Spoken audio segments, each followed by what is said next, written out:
Oh hi! As many of you know, the greatest threat to our freedom and to our democracy occurred this week. I'm of course referring to how anyone who hears this, Laurel, can hear the word Yanny. We've heard about Yanny back in the mid-90s for good reason. He did unspeakable atrocities to those pianos. Now there were many wars fought online. There was Team Laurel, the true and noble squad, and there was Team Yanny, those of inferior ears. They went back and forth, incredulous how the other could hear anything but what they were hearing. Of course, thanks to the internet, we soon understood partly what could be happening. I'll refer you to this video by Nerded Up. The link will be in the description. Essentially, what you hear will change depending on whether you can hear certain frequencies. And this is bonkers to me that the same word can be heard as two very separate things to that degree. I've known about similar things. There's the mosquito alarm that is tuned to a certain frequency that most people over 18 can't hear.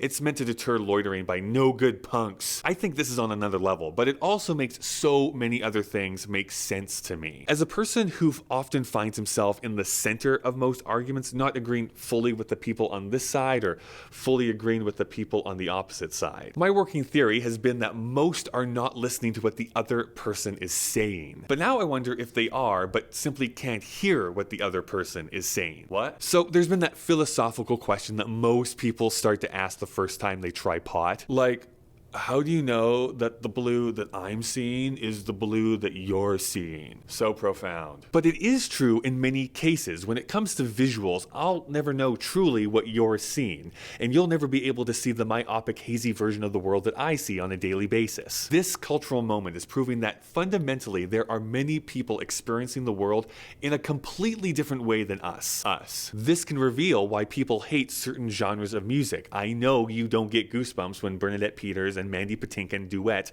in the song Move On from the show Sunday in the Park with George. Or, as I know one of the viewers of these videos has said, has no emotional response to music at all. This makes more sense how a friend of mine simply cannot stand background noise. He can't drown it out. He'll pull his car over to rearrange things in his trunk because something that I can't even hear is rubbing against the side of the car. Or how people can't fall asleep if there's any noise whatsoever at night, and I fall asleep soundly with the dishwasher running because I find it soothing. Loud engines rev certain people up, but all it does is hurt my ears. Some people's voices grate on others' nerves. Dogs hate fireworks, but mostly because of their political leanings. And a laugh can be interpreted as friendly or condescending. I know that there'll be some out there that think I'm putting too much stock in a simple auditory illusion. But if anything, I think more people should be amazed by this. This has clearly distilled that question the stoner philosophers asked a minute ago. You're right, the blue I see isn't the blue you see, and the Yanni you hear isn't the Laurel I know. But more than the funny hashtags and the Twitter sarcasm, I think we can use this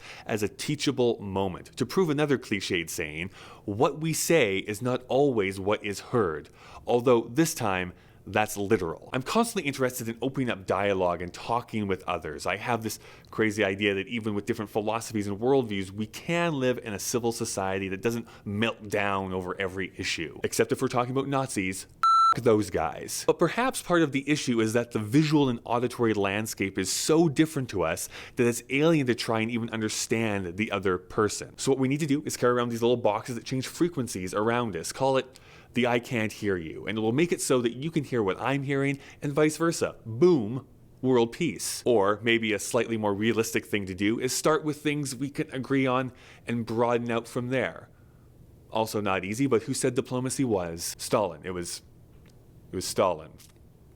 So, not a great example. I'm much more interested in hearing, get it, what you think. Were you Team Laurel or Team Yanni? Laurel. What noise is your favorite? Any good stories about misunderstanding what somebody said? Who wants to invest in my tech startup? Let me know down in the comments below. Thanks for watching. We'll talk again on Monday.